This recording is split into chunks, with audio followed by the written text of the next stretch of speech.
Hello again, everyone.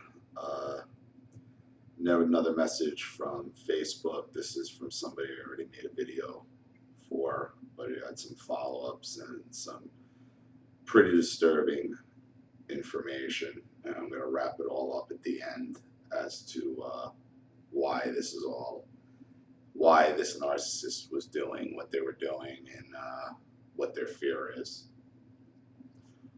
Why do narc parents only care about their reputation and not their own children? Realizing the fact that they only cared for their reputation made me social phobic and hate attention.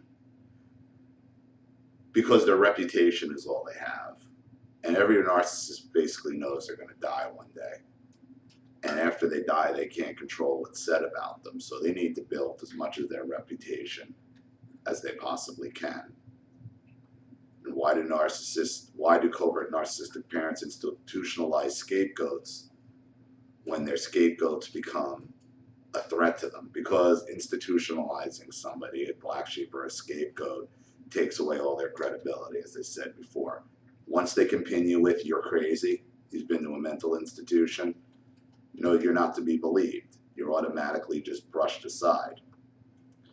My narcissistic grandma is very manipulative as well. Both my narcissistic grandmother and egg donor were very manipulative.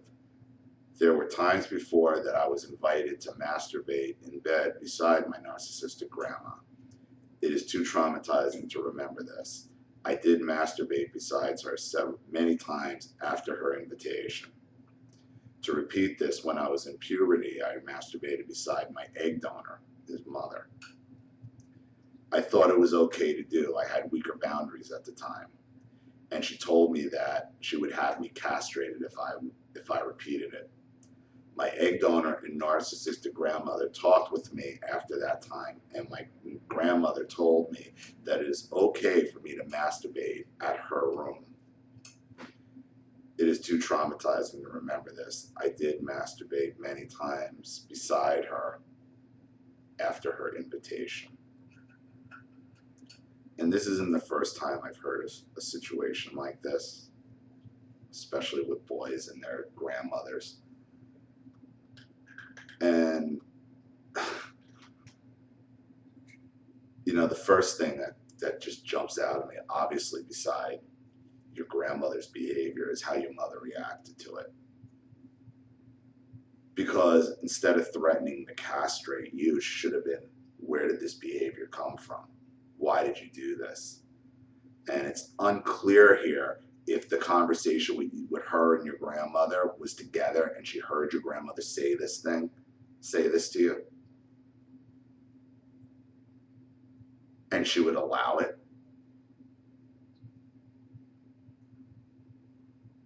But if your grandmother said that to you privately, okay, your mother still should have been like, what the fuck is going on here? How did this happen? Why? And then,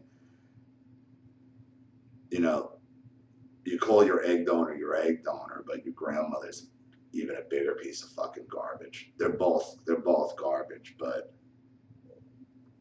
this is quite disturbing.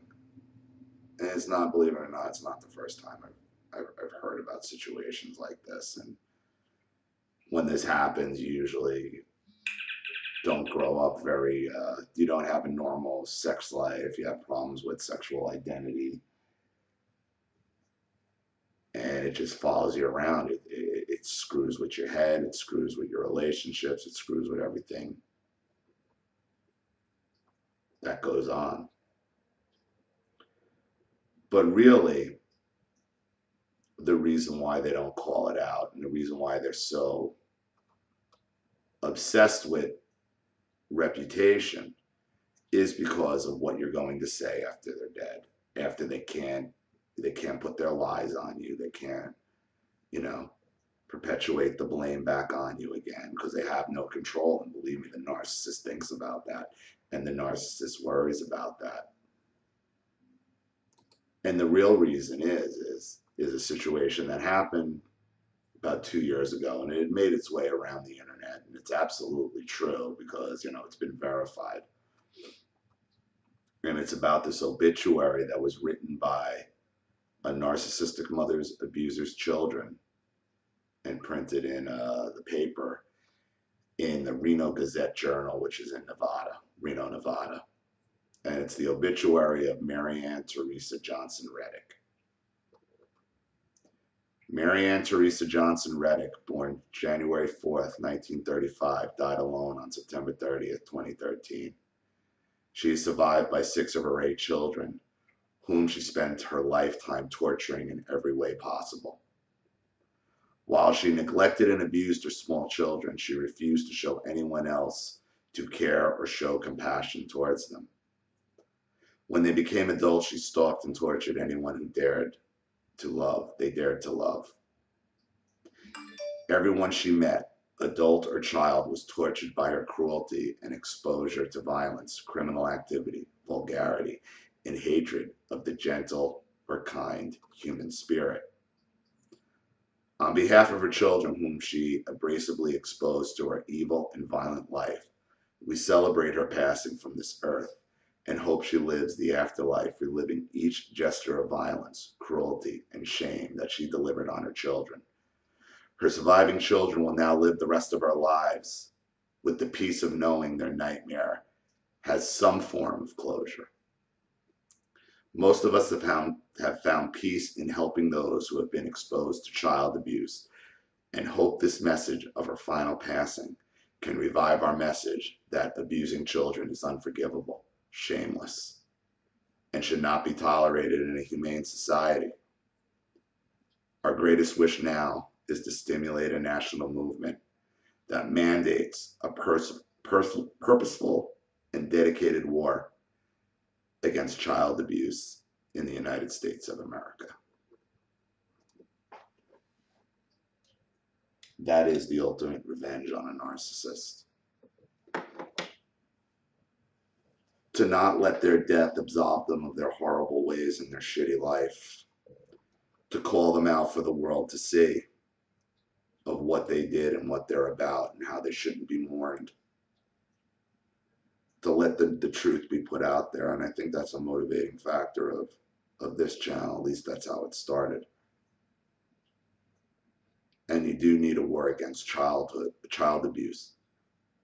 But remember, child abuse is the tactic. It's the symptom. It's not the root.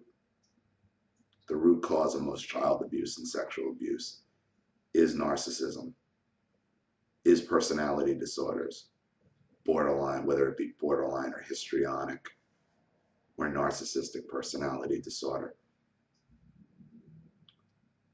Until we start attacking root causes of these abuses, it's not going to change. To just call something child abuse doesn't get to the root cause and doesn't solve the problem.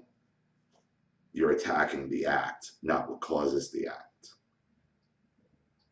And that's what we do as a society. That's what the media perpetuates. They keep having us attacking symptoms instead of wiping out the root cause, which is personality disorders, usually led by narcissism. And his story is very sad, and to have your childhood taken from you, to have your ability to have a normal sex life and normal relationships stolen from you at that age by a grandparent, and being allowed to happen by the mother, being basically blamed. The mother blamed him, acted like there's something wrong with him, instead of like, where's this coming from? And there's no way his mother doesn't know what her mother is. There's no way that this just didn't happen in a vacuum with that woman. There's been signs, there's been signals. No, but that mother wanted to bury her head in the sand and blame her own son. And this son is still in a situation where he's working with the mother as employment. He wants to know how to get away from her.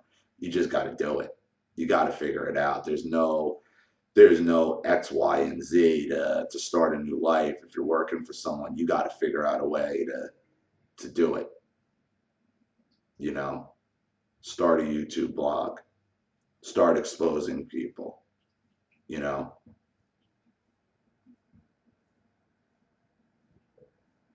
It's a very sad story. It's a very sad story. But this is what the narcissist is afraid of. Being exposed after death for the world to see. And your mother and grandmother certainly would deserve a nice obituary like this. Okay? And because it's what's deserved. And believe me, I remember when this obituary came out a couple of years ago, and I saw it, people were like, oh my God, I wish I could say that. I wish I could say that. I wish I could do that. You can. You can and you should. The only thing that's stopping you from exposing these people is you and your fear. That's it. And especially once they're gone, they have no more power. They have nothing. So thank you for this story. Thank you for sharing it with me. I really do appreciate it. Anybody else who could give some words of encouragement or advice to this person, please leave them in the comments thread. And again, anyone, if you enjoy this channel and you want to see more videos and you want to see it grow, please consider making a contribution to the PayPal link in the description box below. And remember, if you want me to get right to your story, any contribution, you go right to the top of the list. This is Ollie Matthews. Thanks for watching. I'll see you all again shortly. Bye.